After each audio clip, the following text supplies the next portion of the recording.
नमस्कार. कट्टा कोल्हापुरीवरती मी सरदार जाधव आपल्या सर्वांचं स्वागत करतो. आज आपण आलेलो आहोत अभ्यंकर फुटवेअरमध्ये. जो अभ्यंकर ब्रँड महाराष्ट्रातच नाही तर महाराष्ट्राच्या बाहेर सध्या फेमस होतो आहे आणि याचं मूळ हे कोल्हापुरातून आहे. हा खरंच एक आपल्यासाठी अभिमानाची गोष्ट आहे आणि याचसाठी आज आपण आलेलो आहोत अभ्यंकर फुटवेअरमध्ये. आणि आज आपल्यासोबत आपल्या कट्ट्यावरती आहेत अभ्यंकर फुटवेअरचे श्री गणेश अभ्यंकर सर. सर, तुमचं कट्ट्यावरती स्वागत आहे. नमस्कार. Yes. आणि तुम्ही ही मुलाखत घडवून आणली त्याबद्दल मी तुमचा आभारी आहे. थँक्यू. मी सरांची थोडक्यात ओळख करून देतो. सर सध्या अभ्यंकर फुटवेअरचे संचालक म्हणून काम करतात.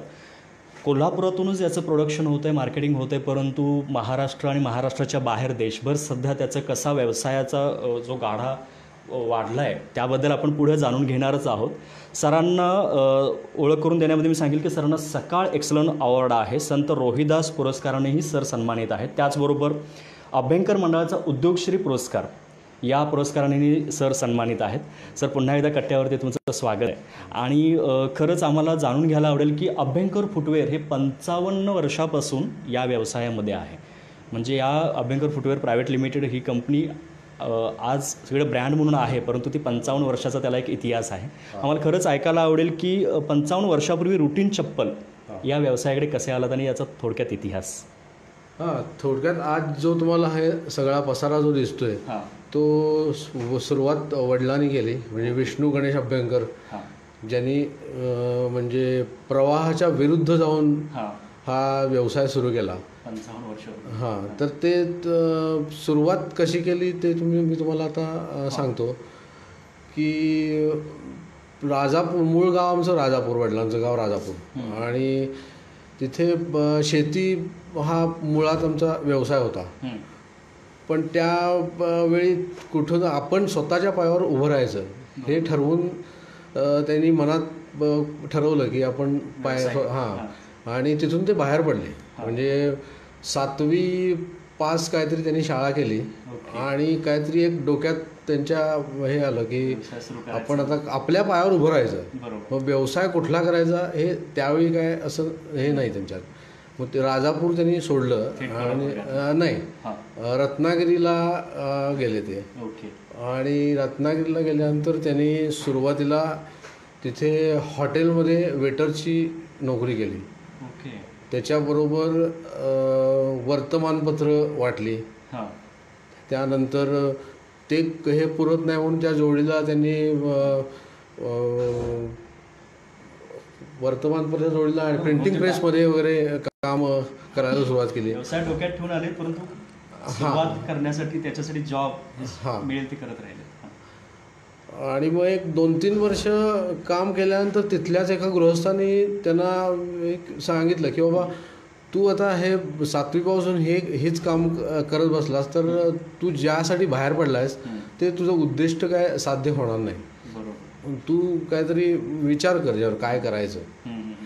तर तिथे त्यांच्या एक कोणतरी जोग म्हणून गृहस्थ भेटले त्यांना आणि ते म्हटले तुला जर पुढे काय काय स्वतःच्या पायावर उभं राहायचं असेल किंवा व्यवसाय करायचा जरी असेल तर तू इथून बाहेर पड, मी तुला पुढे मार्ग दाखवतो. विचार केला की वा काय आता याच्यापुढे काय करायचं, कारण शिक्षण फक्त 7वी तर झालं होतं त्यांचं. तर तिथून बाहेर मोठीच होती. हो, पण ते त्यांच्या दृष्टीने ते पुरेसं नव्हतं. ते 7वी म्हणजे आपल्याला अजून काहीतरी व्यवसाय करायचा म्हटलं अजून काहीतरी, आणि मुख्य म्हणजे काय करायचं हे काहीच ठरलं नाही. तिथून त्यांना एकदम मुंबईला त्यांनी बोलवलं काहीतरी की ठीक आहे तू ये मुंबईला माझ्याकडे आणि तुला बघ. पण ते विचार त्यांचा बदलल्यामुळे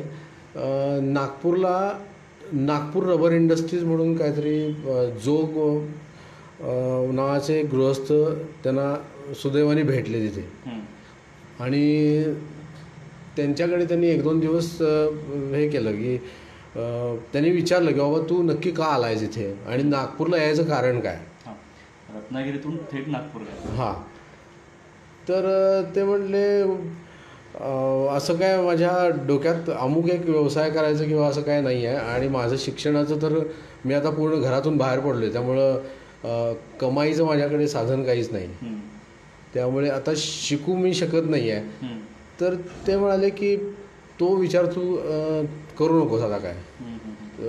शिकायचं जे काय असेल जबाबदारी ती मी तुला जबाबदारी घेतो, तू शिकणार असलास तर. ते म्हणले ठीक आहे, मला एक 2-3 दिवस विचार करायला वेळ द्या, मी हे करतो तुम्हाला सांगतो. मग तिथे ते नागपूर प्रिंटिंग प्रेस होता, त्याने प्रिंटिंग प्रेसमध्ये काम सुरू केलं. आणि तिथे ते दुसरे जे गृहस्थ होते त्यांनी सांगितलं की हा मुलाला मला पुढे शिकवायचं आहे. तर मध्य प्रदेशमध्ये बिलासपूर म्हणून एक गाव आहे, तिथे एक इंडस्ट्रियल ट्रेनिंग इन्स्टिट्यूट आहे. तर आणि ह्यांची सुरुवातीपासून एक इच्छा होती की मला काहीतरी इंडस्ट्रीमध्ये व्यावसायिक शिक्षण घ्यायचं व्यावसायिक. तर ते त्यांनी ना बोलून दाखवलं होतं, त्यांनी ओळखलं ठीक आहे ह्याला शिकायचं. तर त्या इंडस्ट्रियल इन्स्टिट्यूटमध्ये फक्त लेदर गुड्स डिप्लोमा ही एकच जागा शिल्लक होती. आणि मग त्यांनी विचारलं की बाबा अशी एकच जागा फक्त शिल्लक आहे, तर तू ह्याच्यामध्ये घेशील का प्रवेश. ते म्हणले ठीक आहे, आता काय एकच जागा शिल्लक आहे, ह्याच्यात मी माझं नशीब आजमावतो. असं करून त्यांनी तो लेदर गुड्स डिप्लोमा तिथे ह्याच्यामध्ये केला. आणि ते करता करता त्यांना तिथे म्हणजे अर्न अँड लर्न असं आत्ता आपण म्हणतो तसं ते त्यांनी कोर्स पूर्ण केला. कमावा शिकवामध्येच तिथं त्यांनी ते आणि तो कोर्स झाल्यानंतर तिथे बऱ्यापैकी म्हणजे मेरिटवरच पास झाले ते. मग ते झाल्यानंतर पुन्हा ते त्या यांच्याकडे ज्यांनी त्यांना मदत केली ते त्यांच्याकडे गेले आणि ते म्हणले की असं असं मी आता पास झालो, तर पुढचं काय हे तुम्हीच मला मार्गदर्शन करा. कारण ॲक्च्युअल जे काही शिकले म्हणजे त्यांच्या मते पालकत्व त्यांनी घेतलं होतं, त्यामुळे ते म्हणले आता ह्यांनाच आपण विचारू काय करावं. तर ठीक आहे म्हणले, तोपर्यंत तू इथे एक दुकान होतं ते लेदर त्या ह्याच्याशी संबंधित जे काय शिकले ते संबंधित नागपूरमध्ये. तर तिथे ते थोडे दिवस त्यांनी काम केलं आणि त्यानंतर एक भटकर म्हणून गृहस्थ त्यांच्या परिचयाचे होते त्या जोगांच्या. त्यांनी सांगितलं की एक इंडस्ट्रियल ट्रेनिंग इन्स्ट्रक्टर दर्यापूरला एक हे आहे जागा आहे, तर हे त्याच्यामध्ये ॲप्लिकेशन करून नोकरी करतात का प्रयत्न करून बघा. ते झाल्यावर मग ठीक आहे म्हटले बघूया आपण आता. कारण ती जी पोस्ट होती इन्स्ट्रक्टरची की तिथे जे कोण विद्यार्थी आहेत त्यांना पूर्णपणे इन्स्ट्रक्शन द्यायच्या आणि त्यांना ट्रेनिंग द्यायचं. थोडक्यात काय जे काय ते आत्ता शिकले होते त्याच्यामध्ये त्यांना इकडे शिकवायचं. त्यांना शिकवायचं. मग तिथे सुदैवाने त्यांना ऑपॉर्च्युनिटी मिळाली आणि तिथे त्यांनी काम केलं. 1 वर्षभर काम केल्यानंतर ते ठराविक मला वाटतं 1 वर्षभर तिथे त्यांनी काम केलं. त्यानंतर मग म्हणाले आपल्याला काही शिकवणी आपल्याला कायम हे काम काय आता नाही करायचं, इथे लिमिट्स भरपूर आहेत आणि ती सरकारी इन्स्टिट्यूट असल्यामुळे तिथे बऱ्याच मर्यादा यायला लागल्या. आणि तिथे पण वस्तू बनवून विकणे किंवा हे जे होतं ट्रेनिंग बरोबर म्हणजे हा भाग पण तिथे त्याच्यामध्ये होता. प्रॅक्टिकली ती बनवून आणि विकणं. आणि म्हणजे ते गव्हर्नमेंटचं त्यात हे एक होतं की अर्न अँड लर्न, म्हणजे तिथं जे काय इन्स्टिट्यूटची काढली होती इन्कम पण त्यांनी त्यातूनच अर्न करायचं आणि त्यातूनच म्हणजे जसं हे खर्च भागवायचा. जसे शिकले तसंच. तर ते मेळ काय बसेना त्यांचा. 6 महिने त्यांनी तिथे काढले आणि मग नंतर ते म्हणाले की बाबा अशी पैशाची अडचण येते भरपूर आणि हे काय मॅनेज फार दिवस होईल असं वाटत नाही. मग थोडे दिवस मॅनेज केल्यानंतर मुंबईमध्ये मोठे भाऊ त्यांचे दामोदर अभ्यंकर म्हणून, ते मुंबईमध्ये इंजिनियरच्या ह्याच्यामध्ये एका कंपनीत, मोठ्या कंपनीत म्हणजे शिकून नोकरीला होते. नाही तुमच्या तोरले हां, काका. तर त्यांना कॉन्टॅक्ट केला आणि म्हणाले असं असं आहे, मला मुंबईला यायची इच्छा आहे आणि मला सध्या राहायला जागा आणि तर मला मदत लागेल तुझी. ओके. मग ते म्हणाले काहीच प्रश्न नाही आहे, तू तर भाऊच आहेस त्यामुळे यायला काहीच प्रॉब्लेम नाही, तू आलास तरी चालेल. आणि तू आता तुला जे काय पाहिजे ते शिकलेलं आहेस, त्याचा पुढे उपयोग कसा करायचा तू ठरवणार. माझ्याकडे राहायचा काहीच प्रश्न नाही आहे. त्यामुळे ते तिथून पुन्हा गेले मुंबईला. एक थोडे दिवस राहिले आणि तिथे फाउंड्रीमध्ये त्यांनी थोडे दिवस काम केलं, म्हणजे सुपरवायझर, हेल्पर, मॅनेजर असं सर्व प्रकारची कामं करून त्यातला एक टीचिंगचं सोडलं आणि परत त्यांनी तो अनुभव, कारण गेल्यानंतर तसं काय लगेच त्यांच्या फील्डमध्ये हे नव्हतं ना, त्यांना लगेच कुठं संधी मिळाली नाही. ते करता करता मग मुंबईला एक स्वस्तिक रबर इंडस्ट्री म्हणून ह्याचाच कारखाना होता, कॅनव्हास बूट बनवायचा. तर तिथे त्यांनी एक दीड वर्ष काम केलं. तिथे थोडा अनुभव घेतला बऱ्यापैकी. तिथे ते मिलिटरीच्या शूजची वगैरे काहीतरी ऑर्डर होती आणि ते करता करता त्यांनी अनुभव घेतला की शूज बनवायचा, पण त्यामध्ये त्यांनी तो अनुभव घेतला, म्हणजे ते ट्रेनिंग त्यावेळी झालं नव्हतं. तिथे एक दीड वर्ष काम केल्यानंतर ते नागपूरचे जे गृहस्थ होते ते मोठ्या ह्याच्यावर पदावर असल्यामुळे त्यांना आत्ताचं चेन्नई, म्हणजे पूर्वी मद्रास म्हणतात ते सेंट्रल फुटवेअर ट्रेनिंग इन्स्टिट्यूट जे आहे मद्रासचं, तिथून त्यांना एक असं कळालं की लेदर फुटवेअर डिप्लोमा यासाठी एक जागा तिथे इन्स्टिट्यूटमध्ये भरायची आहे, म्हणजे लर्निंगसाठीच, शिकण्यासाठी. हां. आणि तिथे जी सुरुवातीला तिथे जे होते सोसायटीमध्ये त्यांनी हे केलं, काम केलं वडिलांनी, तर त्या सोसायटीतर्फे त्यांना ऑफर दिली त्यांनी की बाबा आम्ही तुम्हाला स्पॉन्सर करतो एक विद्यार्थी म्हणून, तुम्ही चेन्नईला सेंट्रल फुटवेअर इन्स्टिट्यूटमध्ये शिकू शकता आणि ते शिकून आल्यावर मात्र तुम्ही आमच्या इथे जे काय आम्ही इन्स्टिट्यूट उभा राहू तिथे तुम्ही ट्रेनिंग द्यायचं आमच्या विद्यार्थ्यांना. तर अशा याच्यावर ती अट होती, त्यानंतर मग ते शिक्षण मिळणार. हां. तर मग त्यांनी सगळ्यांची सल्लामसलत केली. भाऊ मोठे होते ते त्याने विचारलं, त्या ज्यांनी सांगितलं त्यांना पण विचारलं की बाबा असं मी काय करावं असं वाटतंय. तर म्हटलं तू आता ह्यात पडलाच आहेस तर हे पुढचं का नाही शिकायचं. मग असं करून त्यांना चेन्नईला फुटवेअर इन्स्टिट्यूटमध्ये त्यांनी CFTI म्हणजे त्याचं नाव आहे, तिथे त्यांनी ट्रेनिंग घेतलं. दीड वर्षाचा कोर्स केला आणि पुन्हा ते सोसायटीच्या ॲग्रीमेंटप्रमाणे पुन्हा ते याला गेले दर्यापूरला. मग दर्यापूरला त्यावेळी अशी अवस्था होती की ते ट्रेनिंग सेंटर जे होतं तिथे नुसतं म्हणजे फक्त कागदावर प्लॅन होता, म्हणजे काही उभारलेलं नव्हतं आणि नुसती पोस्ट एक निर्माण झाली होती की ट्रेनिंग इन्स्ट्रक्टर म्हणून. आणि त्यांना सांगितलं की हे असं असं आहे, अजून बिल्डिंगचा पत्ता नाही आहे, तर तू आता इथं आलायस इथपासून सुरुवात कर. ते त्यांनी 3 ते 4 महिन्यात एक शेड तिथे ट्रेनिंगसाठी, ते ट्रेनिंगचं शेड म्हणजे त्यावेळी काहीतरी मिलिटरीचं शेड रिकामी झाली होती.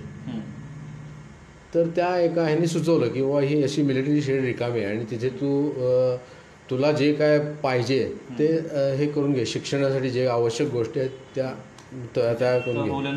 एकटेच तिथं असल्यामुळे त्यांना ते निर्णय घेऊ शकत होते. तर मग ती जागा त्यांनी बघितली, ठीक आहे म्हणाले, सुरुवातीला काय विद्यार्थी किंवा असे फारसे काय नसतील, आपल्याला ही जागा सुरुवातीला पुरेल असं करून त्यांनी ती 6 महिन्यांनी तिथं ती इन्स्टिट्यूट सुरू झाली. सुरू झाल्यानंतर एक बऱ्यापैकी 15-20 विद्यार्थी त्यांच्या हाताखाली तयार झाले. तयार झाल्यानंतर पुन्हा काही दिवसांनी ह्या जशी पहिली अडचण आली, सरकारी अडचण, तसं तिथं पण या सुरुवात झाली. इथं आपलं आता हे संपलेलं आहे. आपण सांगितल्याप्रमाणे त्यांना सोसायटीच्या म्हणण्याप्रमाणे आपण स्टार्ट करून दिलेलं आहे. आता पुढचं जे काय आहे ते आपण त्यांना क्लिअर करू आणि आपण इथनं सटकू. आपल्याला इथं काय जास्त फारसं हे दिसत नाही, संधी दिसत नाही. आणि आपल्याला आता त्यांचं एक ठराविक व्ह्यू तयार झाला होता की आता आपण हे शिकलेलो आहे, आता शिक्षणाचा उपयोग आणि आपल्या बुद्धीचा उपयोग आपण ह्याच्याशी करायचा आणि त्या दृष्टीने पुढे वाटचाल करायची. ते हळूहळू त्यांचा व्ह्यू तयार व्हायला लागला, आपण काय करायचं. एक 3-4 महिने, वर्ष 1.5 वर्ष मला वाटतं तिथे त्यांनी काहीतरी केलं काम. आणि मग त्यांनी शेवटी एक दिवस सांगितलं की बाबा आता मला ही जबाबदारी आता मी हे करू शकत नाही आहे, तुम्ही दुसऱ्या कोणाला तरी हे करा, सोपा. मग ते त्यावेळी जो कोण त्यांचा असिस्टंट होता तो पुढे त्याला त्यांनी हे केलं, सोपवलं काम. आणि ज्यांनी ते सुरुवातीला नागपूरला ज्यांच्याकडे गेले होते, तर त्यांच्याकडे ते मोठ्या पोस्ट असल्याने त्यांनी काय सांगितलं की ठीक आहे, तू आता ते सोडून आला आहेस, ठीक आहे, माझं एक प्लॅनिंग आहे. आणि परत पुन्हा नागपूरला गेले. आणि त्यांनी सांगितलं की ते गृहस्थ मोठे होते आणि त्यावेळी त्यांचं पुढं पार अगदी म्हणजे पुढच्या दिल्लीपर्यंत त्यांचे संपर्क असल्यामुळे मिलिटरीच्या बुटांची मोठीच्या मोठी ऑर्डर मिळेल असं त्या गृहस्थांचा अंदाज होता. मग त्यांनी ह्यांना सांगितलं की असं असं आहे आणि तुला आता तू यातलं शिक्षण घेतलंयस, हां, तर तू आता नाहीतरी शिकला आहेस, इथे पैशाचा काही प्रश्न नाही आहे, ते मी इन्व्हेस्टमेंट करतो आणि तू जर असेल तर तू करू शकशील का. म्हणजे काय, मला प्रॉब्लेम नाही, काय नाही, मी आता त्यातलंच शिकलो, करू शकतो. पण झालं काय की ते गृहस्थ राजकारणात जास्त असल्यामुळे दिल्लीला जायचे, 2-3 महिने तिथंच थांबायचे, पुन्हा परत यायचे, असं करत त्यांचे 2-3 महिने तिथे फुकट गेले. आणि मग त्यांच्या मिसेसना एक फुटवेअरचं, फॅन्सी चप्पलचं दुकान काढायची एक फार इच्छा होती. मग त्यांनी सांगितलं की बाबा तू असं कर, तू आता सध्या तो विचार ते तिकडे गेलेले आहेत, तू आता तू करू शकत नाहीस, तू हा वेळ फुकट घालू नकोस, तुला काय, तू चप्पलचं जे शिकला आहेस, मी तुला चप्पलचं दुकान आपण काढूया. सुरुवातीला प्रोडक्शन जे काय असेल ते आपण दुकानात ठेवू, बाहेरच्या कंपन्यांचं घेऊ आणि तू विक. म्हणजे तुला जे काय वाटते ते तू तुझ्या ह्याला चालना दे आणि मला पण त्याची आवड आहे, मी दुकानात जाऊन बसत जाईन. असं करून त्यांना पटवलं. ठीक आहे म्हणाले, करूया. एक 6 महिने झाले, वर्षभर त्यांनी तिथे दुकान सुरू केलं. पण ते त्यांच्या दृष्टीने त्यांनी त्यात वेगळी वाट म्हणून त्यांनी एक पुस्तक लिहिलं आहे वडिलांनी, विष्णुगणे शब्द. तर त्यांनी काय लिहिलं की हे दुकान जे मी चालू केलं होतं किंवा त्यांनी तिथं मला जो चान्स दिला, त्यात मला खूप अनुभव आले की प्रोडक्शन करताना अडचणी किती येतात, लोकांची मागणी काय असते, आपण बनवतो काय. तर हा जो अनुभव त्यांनी तो वर्षभरात जो घेतला तो त्यांच्या पुढच्या दृष्टीने फार त्यांना मोलाचा ठरला. मग पुढे एक वर्षभर झाल्यानंतर त्यांना पण त्यांच्या मिसेस होत्या, त्यांना पण तब्येतीमुळं जमेना. मग तिथून त्यांनी ते सांगितलं की बाबा आता मला हे काय जमत नाही आहे, तू कसं मॅनेज करायचं तू बघ. तर ते म्हटले मी एकटा काय मॅनेज करू शकत नाही आहे, मी पुन्हा माझा मुंबईला जायचा विचार आहे. मुंबईला जायचा विचार यासाठी की तिथे भाऊ पण होते त्यांचे आणि तिथे त्याचं पण काम केलं होतं त्यांनी स्वस्तिक रबरमध्ये. हे काहीतरी असा डोक्यात विचार की बाबा ठीक आहे, त्यांच्याकडे जाऊन आपण काय मदत होती का बघूया. पण नंतर असं डोक्यात विचार आला की तिथे जाऊन आपण स्वतःच्या ह्याचं काही करू शकणार नाही आहे असं काहीतरी त्याच्या डोक्यात आलं. पण तरी पण ते मुंबईला जाऊन सल्लामसलत त्यांनी केली की बाबा आता ह्याच्यापुढे काय करावं. पुन्हा त्यांना कारखान्यात तर कामाला जायची इच्छा नव्हती आणि मुंबईत राहायची पण त्यांची इच्छा नव्हती. की मुंबईचं जे त्यांनी सगळं जे बघितलं होतं धावपळ सगळी ते त्यांना मनापासून नको होतं. मग आणि त्यावेळी काय झालं की कोल्हापुरात फॅन्सी चप्पल्स बनवणारा कोणी नव्हतं. कोल्हापूर हे फक्त कोल्हापुरी चप्पलचंच ब्रँड फेमस होता आणि जे काही इथं कोण बनवणार होते ते सगळे कोल्हापुरी चप्पलमध्ये परंपरागतच बनवणारे होते त्यामध्ये डिझाईन्स. हां, तर ते त्यांच्या डोक्यात आलं की आपण कोल्हापूरला का जाऊ नये की एक तिथल्या ह्याला पण आपल्याला तिथलं वातावरण पण आहे सूट आणि आपण नवीन सुरू करूया काहीतरी आणि आपण ह्यातला तर पडलोच आहे तर का नाही जायचं. म्हणून मग तिथून ते कोल्हापूरला आले. साधारणपणे एक 1963-64 सालची गोष्ट आहे. म्हणजे कोल्हापूरला आल्यानंतर सुरुवातीला एक 2-3 महिने असेच कोल्हापुरात तर म्हणजे आले म्हणजे कोल्हापुरात स्वतःचं काहीच नव्हतं. शून्यापासून सुरुवात. कारण कोल्हापुरात नातेवाईक पण कोण नव्हते. त्यांच्या सल्ला म्हणजे त्यांनी सल्ला म्हणून आई होती त्यांची आणि मोठे भाऊ यांना विचारून शेवटी आईबरोबर ते आणि तेव्हा लग्न पण झालं होतं त्यामुळे ते त्यांना दोघींना घेऊन कोल्हापुरात आले. आणि बाबूजा मालजवळ कपिल तीर्थ मार्केटजवळ एक 3 अशा सरळ ह्याची घर भाड्याने त्यांनी घेतलं. त्यामध्ये पुढच्या खोलीमध्ये ते जे काय तिथे काम करत असताना शिलाई मशीन एक विकत घेतलं होतं नागपूरला असताना ते म्हणाले त्यांनी घेऊन जा तुला उपयोगी पडणार पूजा. त्यामुळे ते येताना आणलं होतं. ते तिथे शिलाई मशीनपासून सुरुवात त्यांनी तिथून केली. चप्पल शिलाईचं मशीन म्हणजे इथे येऊन स्वतः सुरुवातच केली त्या. हां, इथं येऊन डायरेक्ट त्यांनी. आणि अभ्यंकर हे नाव देऊन मग कधीपासून सुरू झालं? त्याचवेळीच. हां, त्यावेळेस अभ्यंकर नाव. म्हणजे अभ्यंकर फुटवेअर जो ब्रँड आज आपण बघतोय तो राजापूरपासून कोल्हापूरपर्यंत. राजापूरला आपण इथून 2 व्हीलरनं जाऊ शकतो इतक्या जवळ आहे, परंतु तो प्रवास जो आहे तो सरांनी इतका मोठा आणि किती लांबचा आहे बघा. राजापूरहून रत्नागिरीवरून नागपूरवरून मध्यप्रदेशवरून परत शिक्षण चेन्नईला, परत मुंबई, मद्रास, परत दर्यापूर, परत नागपूर आणि परत कोल्हापूर. म्हणजे मुंबईवरून कोल्हापूर.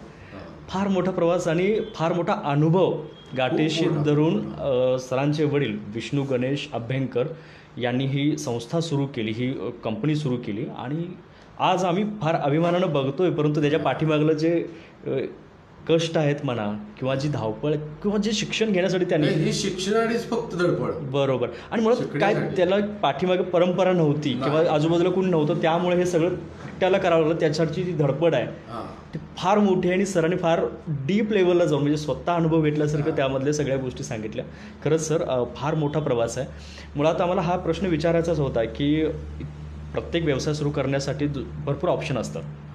तर फुटवेअरचाच का? तर आता तो मगाशी उत्तरच निघालं की नागपूरच्या त्या गृहस्थांनी त्यांना तिथं ॲडमिशन घेण्यासाठी फक्त एकच जागा होती ती शिकण्यासाठी. त्यामुळे हळूहळू ट्रॅक मिळत गेला आणि इथपर्यंत आले. आणि त्यावेळी तेवढा त्यांना आत्मविश्वास होता की जिथं आपण जाऊ तिथे नाव आपण काढू किंवा जिथे जाऊ तिथे आपल्याला यश हे म्हणजे आपण मिळवणारच. संबंधित व्यवसाय जरी आपल्या संबंधित नसला किंवा तरी मी जे शिकलोय ज्याच्यात मला आता स्किल आहे, कौशल्य आहे ते मी करणारच.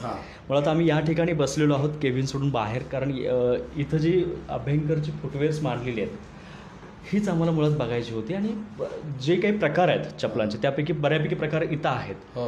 आणि सरांनी जसं मगाशी सांगितलं की एक परंपरागत चपला सोडून त्यांनी त्याच्यामध्ये खूप आधुनिकता आणली किंवा वेगळे प्रकार आणले, डिझाईन्स आणले आणि त्याच्यामध्ये सध्या खूप सारे वेगळे प्रकार पण येत आहेत. आपल्याला खूप पुढं अजून मुलाखतीमध्ये वेगवेगळ्या गोष्टीवरती बोलायचं आहे. मला त्याआधी हे जे अभ्यंकर आता सुरुवात तर झाली 1966 किंवा 63 पासून आणि आता आज 55 वर्षात हा एवढा मोठा डोलारा उभा राहिलेला आहे, वटवृक्ष झालेला आहे.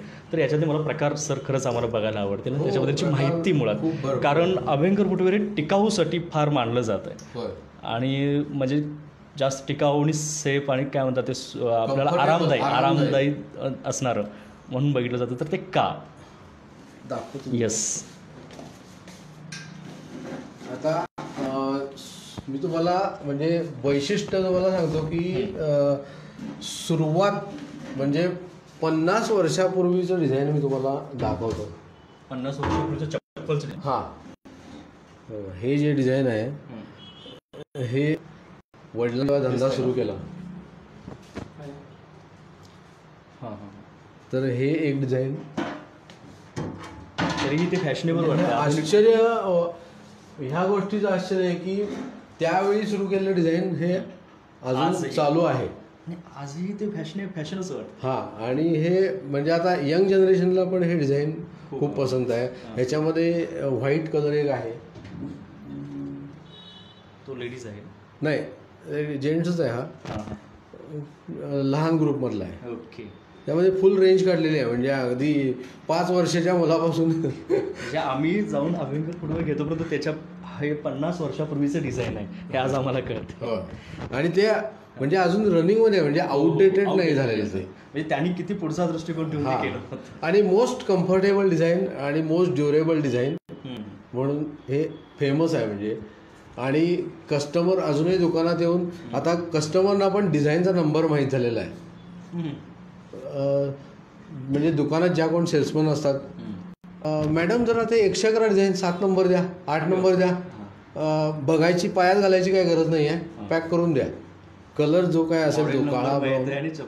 हां, म्हणजे डिझाईन स्टँडर्ड आहे, साईज स्टँडर्ड आहे आणि कलर 3 ते 4 असतात. त्यामुळे सांगितलं की विषय संपला. एवढं लोकांना ते आपलं होऊन गेलेलं आहे. असं दुसरं लेदरमध्ये पण डिझाईन हे एक आहे. ते पण ह्याच्यानंतर हे डिझाईन हे पण पॉप्युलरच आहे. फक्त हे पायाखाली जे आहे हे लेदर आहे. ह्याच्यामध्ये हे कसं ऑल सीझन वापरता येतं, तसं ह्याच्यामध्ये हे लेदर ह्याच्यामध्ये कम्फर्टेबल आहे, उन्हाळ्यात गरम होत नाही, ही याची खासियत. त्यामुळे ह्याचं पण एक वेगळा वर्ग कस्टमर आहे की ज्याला पायाला उष्णता आहे किंवा टाचा दुखणे किंवा पायाला घाम मिळणे, तर त्यासाठी हे जे मॉडेल आहे हे खूप फेमस आहे. ओके. तर हे पण 40-45 वर्षापूर्वीचं डिझाईन आहे. हां, आता खरंच आम्हाला बघायला आवडेल की आत्ता नवीन जे तुम्ही इनोव्हेटिव्ह केलेले आहेत डिझाईन्स, मगाशी तुम्ही बोलताना सांगितलं होतं, खूप म्हणजे प्रकार तर खूप दिसत आहेत. व्हरायटी खूप आहे. हे आत्ता एकदम रिसेंट डिझाईन दिसतंय. हे एक आहे, हे एक आहे. हां, आता ही जी डिझाईन्स करायचं काम आहे ते माझा दुसरा भाऊ चेतन अभ्यंकर, म्हणजे आम्ही दोघं ह्याच्यामध्ये कंपनीमध्ये. आता Abhyankar footwear private limited company 2000 सालपासून सुरू केली, म्हणजे आम्ही नवीन सुरू केली. पूर्वी म्हणजे तो मी नंतर तुम्हाला बोलण्याच्या काय सांगेन. त्याच्यामध्ये 3-4 कंपन्यांमध्ये ते आम्ही एकत्र करून केलं, मर्ज करून ते. तर आता हे डिझाईन्स तैसर करतात. हां, डिझाईन्सचं जे काम आहे ते मॉडेल मार्केटमध्ये बघायचा, बरोबर, आणि त्याप्रमाणे ते डिझायनिंग कम्फर्टेबल कसं होईल, शेप त्याचा कसा आहे, हे लोकांच्या मागणीनुसार बदलतंय. तुम्ही सर्वे वगैरे करता? सर्वे करतो. मागणी असेल म्हणजे आमचे काही जुने कस्टमर जे आहेत की बाबा मी अमुक डिझाईन आणलेलं आहे, याप्रमाणे मला तयार करून द्या, किंवा माझ्या पायाला असं कम्फर्टेबल वाटते, या प्रकारचं पाहिजे असं. आणि आता कसं बाकीच्या कंपन्या ज्या असतात त्यांचे ऑनलाईन किंवा तुम्हाला ॲडव्हर्टाईजमध्ये फोटो दिसतात, ते एखाद्या कस्टमरला पाहिजे असेल, मग मला हे डिझाईन करून द्या, मिळेल का?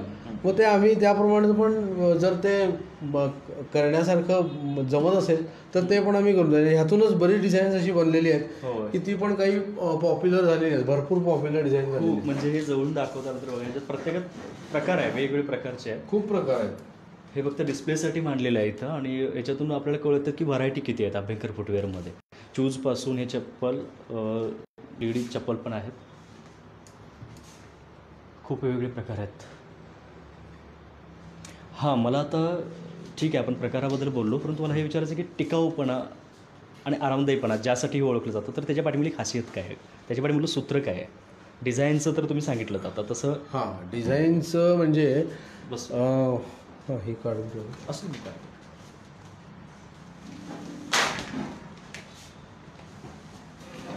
म्हणजे टिकाऊपणा आणि तो आरामदायीपणा जो आहे ज्याच्यासाठी ही ओळख आहे, हां, आता तर त्याच्याकडे खासियत. चप्पलचे जे पट्टे सगळे जे तयार होतात ते पूर्णपणे लेदर म्हणजे चामडं ज्याला म्हणतात, लेदर त्यापासून तयार झालेले असतात पूर्ण. तर दाखवतो म्हणजे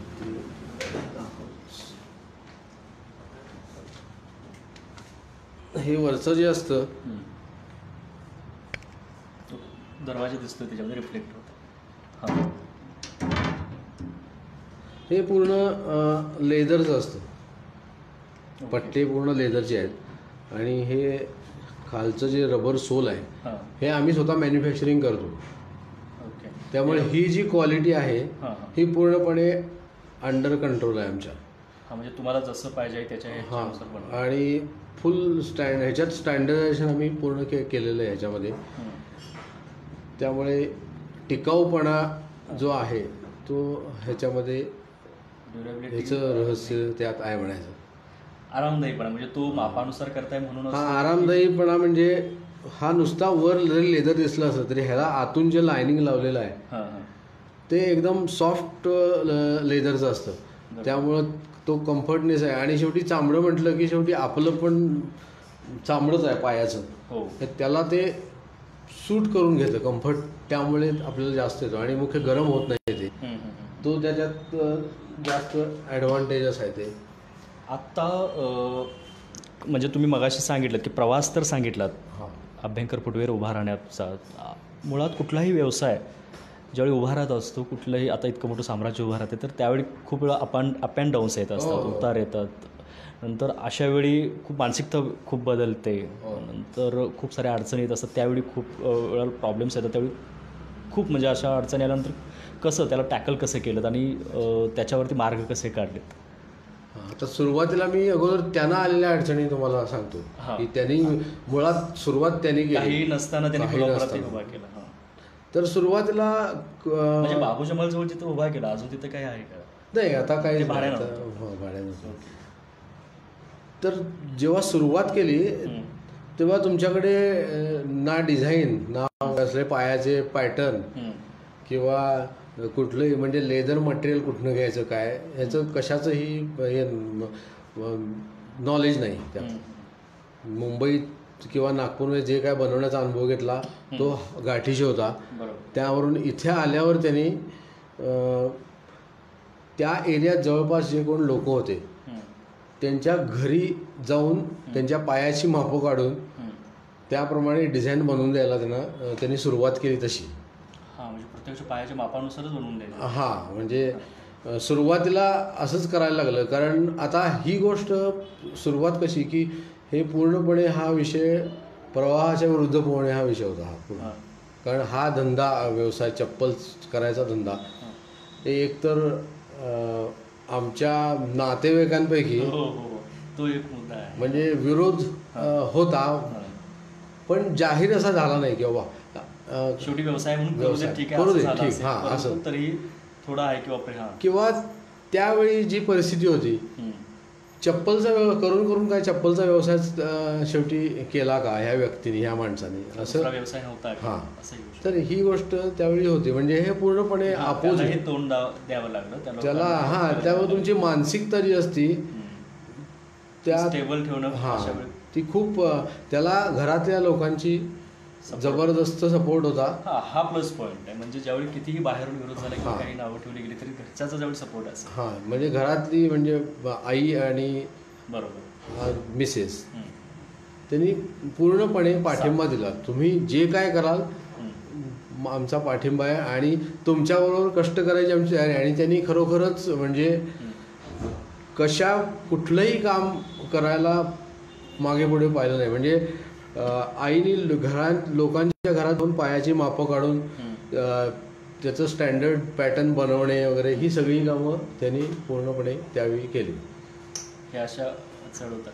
तुम्हाला ज्यावेळी तुम्ही लहान होता, हे सगळं बघत होता, ज्यावेळीपासून ऑफकोर्स शाळेत असेल किंवा कॉलेजमध्ये असेल तर आपल्या घरात जो व्यवसाय असतो किंवा काही असेल तर त्याला आपण हातभार लावत असतो, थोडाफार हातभार लावत असतो किंवा त्याच्यात आपण सहभागी होत असतो. तर त्यावेळी तुम्ही त्यावेळीपासूनच साथ दिली असेल तर मग त्यावेळीपासूनचे अनुभव किंवा त्याच्यात त्यावेळी कसं बहिणी माझ्या मोठ्या होत्या. ओके. त्यामुळे त्या जोपर्यंत होत्या तोपर्यंत आमच्यापर्यंत त्यांनी काही येऊ दिलं नाही. कारण व्यवसायात त्यांनी पण पूर्णपणे मदत केली वडिलांना. म्हणजे एक बहीण तर चप्पलची डिझाईन बनवायची, एक तर दुकानात जाऊन बसायची, एक कारखान्यात बसायची. असं तिघींनी मिळून म्हणजे अगदी त्यांनी लग्न होईस तोपर्यंत पूर्णपणे मदत केली. आणि हा चप्पलचा व्यवसाय म्हणजे कमी ह्याचा आहे असं कुठलाही उत्साहानं सगळे सहभागी होते. आणि आम्ही त्यावेळी सुरू झालं असतं. म्हणजे माझा जन्म 70 साली झाला आणि शिफ्ट होईस तोपर्यंत साधारणपणे नवीन कारखाना, मी सायन्स साईडला असल्यामुळे कदाचित किंवा असं होतं की त्यावेळी धंद्याकडे व्यवसाय या दृष्टीने आम्ही काहीच बघत नव्हतो. म्हणजे कारण शाळा होती, कॉलेज होती, सायन्स असल्यामुळे सकाळी गेलं की संध्याकाळी 6 वाजताच घरी यायचं. त्यामुळे काहीच अजिबातच म्हणजे दुर्लक्ष म्हटलं तरी चालेल. आणि त्यावेळी असं काय फार वडिलांनी पण फोर्स केला नाही. तुम्ही तुमच्या शिक्षणावरती लक्ष, आता सध्या तुमचं जे काय आहे त्याच्यावर लक्ष द्या, मला हे करत किंवा कधी लागली मदत तर मग ते आम्हाला बसवायचे. चला त्यामध्ये काय होतं, ह्या चप्पलबरोबर आम्ही प्लास्टिक कव्हर किंवा जे ह्याचे कार्ड असतात, किचन, आय कार्ड वगैरे, आय डी कार्ड, ते पण बनवून द्यायचा मध्ये व्यवसाय सुरू केला होता. कारण अप डाऊन तुम्ही म्हटलात ना, बरोबर. म्हणजे कधी याला मागणी नसेल किंवा याचा कमी हे झालं तर मध्ये अशी परिस्थिती आली होती की लेदरचा सप्लायच पूर्णपणे थांबला होता. बरोबर. त्या मधल्या काही ह्याच्यामध्ये की काहीतरी बॅन आला किंवा त्याचा पूर्णपणे बंदी आहे असं काहीतरी प्रकार झाला. मग त्यावेळी त्यांना विचार करायची त्यांना वेळ आली की आता बाबा समजा उद्या लेदरच मिळालंच नाही तर आपण काय करायचं. तर ठीक आहे, नाही मिळालं ना तर आपण सिंथेटिक लेदर म्हणतात, ॲक्च्युअली लेदर सिंथेटिक कधी नसतं, रेक्झिन किंवा फोम ज्याला म्हणतात त्याच्यापासून आपण चपला बनवायच्या असं एक मध्ये त्यांच्या डोक्यात विचार आला आणि त्यांनी त्याप्रमाणे सुरुवात केली. पण कालांतराने काय पुन्हा ते सुरू करत तोपर्यंत सप्लाय आमचा पुन्हा रेग्युलरच झाला, त्यामुळे तो विषय गेला. पण ते करण्यासाठी त्यांनी प्लास्टिक वेल्डिंग मशीन त्यावेळी घेतलं होतं.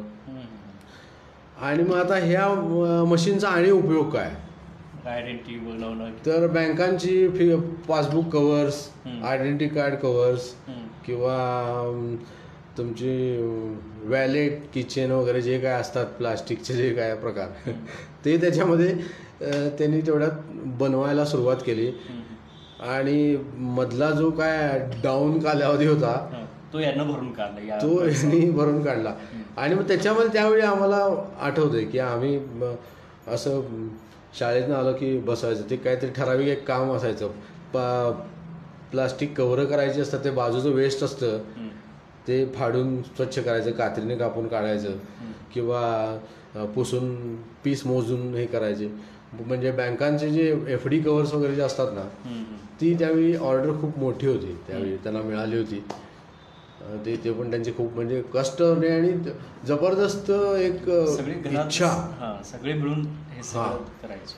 आणि त्या ज्या लागणाऱ्या प्लास्टिकच्या ह्याच्या डाय असतात त्यापूर्वी कोल्हापुरात तर सोडाच, पण इव्हन मुंबईला जाऊन तिथं बसून मिळायचं नाही. तर वडिलांनी त्याचं सगळं पूर्णपणे नॉलेज आत्मसात केलं आणि त्या डायज बनवायला सुरुवात केली कोल्हापुरात. म्हणजे हे फार हरवणारी होते. उद्योगी म्हणतात ना आणि हे सगळं याचं काम आहे, म्हणजे एक्स्ट्रा ऑर्डिनरी काम होतं ते. बरोबर. आणि त्याच्यामध्ये ॲक्युरसी जर नसली तर तुमचं पूर्णपणे प्रॉडक्ट वेस्ट किंवा पुढे मिळणार नाही. हां, नाही ते काम तुम्ही प्रॉडक्ट काढू शकत नाही. आणि त्या काळी कोल्हापुरात अभ्यंकर इज वन एकमेव म्हणायचे. प्लास्टिक कव्हर तिथं बनवणारे.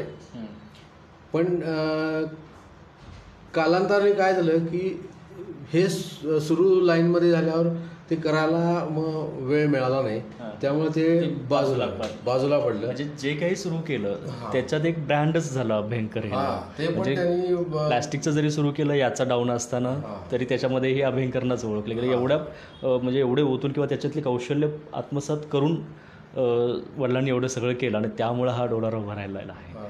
आता तर खूप म्हणजे वेगानं आपलं हे पुढं जातं आहे. सध्या लॉकडाऊनमुळं याच्यावरती किंवा या व्यवसायावरती, चप्पल व्यवसायावरती म्हणा किंवा डायरेक्टली अभ्यंकर फुटवेअरती काय परिणाम झाला आहे किंवा लॉकडाऊन नंतर याची परिस्थिती कशी असेल? परिणामचं म्हणजे काय, अभ्यंकर काय वेगळे नाहीत. सगळ्यांच्यावर जो झाला तो आमच्यावर पण झाला प्रकार. हो, प्रत्येक मार्केटमध्ये प्रत्येक याच्यावर. आणि हे काय अजून एक थोडे दिवस चालले, 2-3 महिने मार्केट पूर्ववती. हां, मार्केट पूर्वतीला. पण आम्ही काय केलं, एक 5-6 वर्षापासून ऑनलाईन बिझनेस जो आहे तो आम्ही सुरू केला होता. म्हणजे सुरुवातीला ॲमेझॉनवर आमच्या प्रॉडक्ट आम्ही विकत होतो. पण त्यानंतर ऑनलाईनचं जेव्हापासून मार्केटिंग सुरू झालं तेव्हापासून आम्ही आमची एक वेबसाईट डेव्हलप केली आणि त्यावर सगळे आमचे प्रॉडक्ट्स टाकले. त्यामुळे तिथले सगळे जे काय ऑनलाईन जे काय फॅसिलिटी किंवा कस्टमरसाठी जे काय असतात सोयी त्या सगळ्या आम्ही देऊन आता त्या पूर्णपणे ऑनलाईन पण माल पाठवतो. त्यामुळे आता लॉकडाऊनच्या काळात बाहेरगावचं जे कस्टमर आहे त्यांच्यासाठी आम्ही पूर्णपणे आता ही सोय ऑनलाईन अवेलेबल करून दिलेली आहेच. बरोबर. म्हणजे हां, की आधुनिकतेच्या सगळ्या गोष्टींचा वापर त्यांनी केल्यामुळं व्यवसायात लॉकडाऊनचा परिणाम असेल, परिणाम सगळीकडेच झाला, परंतु त्याचा परिणाम इतका होऊ दिला नाही कारण तुम्ही अशा गोष्टींचं अवलंबलात. यालाच धरून मला असा प्रश्न विचारायचा आहे की आता लॉकडाऊनमुळे खूप सारे जॉब जात आहेत तरुणांचे म्हणा किंवा खूप लोकांचे, तेच व्यवसायाकडे वळत आहेत. म्हणजे आपण सध्या बघतोय केंद्र शासनाच्या असतील, राज्य शासनाच्या काही योजना आहेत त्यांचा फायदा घेऊन भरपूर लोक व्यवसायाकडे वळत आहेत. तर तुम्ही जसं आता काही वेगळ्या ट्रिक्स घेऊन या लॉकडाऊनमध्ये सुद्धा बिझनेस खाली न येऊ देता त्याला एका ट्रॅकवरती ठेवण्याचा प्रयत्न केलात, तर असे खूप सारे तरुण व्यवसायाकडे वळतात, यांच्यासाठी काय संदेश असेल? कारण पाय टाकतात परंतु त्याच्यामध्ये काही जर पाय टाकायला धजत नाहीत, मुळात टाकतात परंतु काही प्रॉब्लेम्स आल्यानंतर परत पाय पाठवून घेतात, तर यांच्यासाठी संदेश असेल? कारण संदेश द्यायचा म्हणजे मी काय एवढा संदेश, मुळात हा इतिहास जो एवढा मोठी व्यक्ती नाही, जो इतिहास आहे ना हा अभ्यंकर ह्या जागी वडील असल्यास त्यांनी जरूर संदेश दिला असता. त्यांच्या इतिहासातून तर संदेश मिळालाच मिळायचा त्यांच्याकडून आपल्याला, मला पण संदेश मिळालाच आहे की बाबा तुम्हाला कशी धरायची किंवा किती पेशन्स ठेवायचे, कितीही संकट आली त्यात डगमगायचं आपण नाही. आणि काही तुम्हाला जर करायचं झालं तर एक किमान तपश्चर्या आपण म्हणतो ना, तपश्चर्या हा शब्द बरोबर हा धंद्याला परफेक्ट आहे. कारण कुठल्याही धंद्याचं 10 ते 12 वर्ष किमान तुम्ही त्यात काढली नाही. हा मुद्दा फार महत्वाचा आहे, तर असलं पाहिजे त्यासाठी. तर त्यातनं जे काय तुम्हाला सॅटिस्फॅक्शन, इन्कम म्हणा, इन्कम किंवा इतके वर्ष आपण व्यवसाय करतोय की त्यातनं आउटपुट म्हणतो, मानसिक समाधान जे असतं ते तुम्हाला म्हणजे हा पण एक फार मोठा मूलमंत्र आहे की आपण आज काही सुरू केलंय तर उद्या मला लगेच सेट होऊन मी इतरांच्या सारखा जे आता कॉम्प्युटर आहे त्यांच्या लेवललाच जाईन हे नाही आहे. सरांनी जसं सांगितलं एक तप, म्हणजे 10 ते 12 वर्ष कुठल्याही व्यवसायाला दिल्यानंतर जो उभा राहतो ना तो खरंच वटवृक्ष होतो, याच्यावरून आम्ही पाहतोय सध्या. अभ्यंकर फुटवेअरची पुढची वाटचाल काय असेल? आता सध्या तर महाराष्ट्राच्या बाहेर झालं आहे, आता ऑनलाईनमध्ये पण आहात तुम्ही 5-6 वर्षापासून. एक्सपोर्ट किंवा इतर गोष्टी याच्याबद्दल ध्येय धोरणं काय आहेत? ध्येय धोरण म्हणजे आता कोल्हापुरातलं मॅक्झिमम मार्केट जे आहे ते माझी अशी इच्छा आहे की लोकल मार्केट जेवढं आपल्याला कॅप्चर करता येईल ती फार इच्छा आहे की बाबा लोकल मार्केट जरी असलं तरी काही गोष्टी अशा आहेत की अभ्यंकर आहेत ना,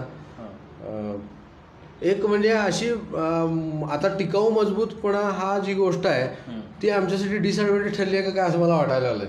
पण अभ्यंकर ना फार टिकतोय, 4-5 वर्ष वापरलं की मग आपल्याला नवीन घरातनं मिळते.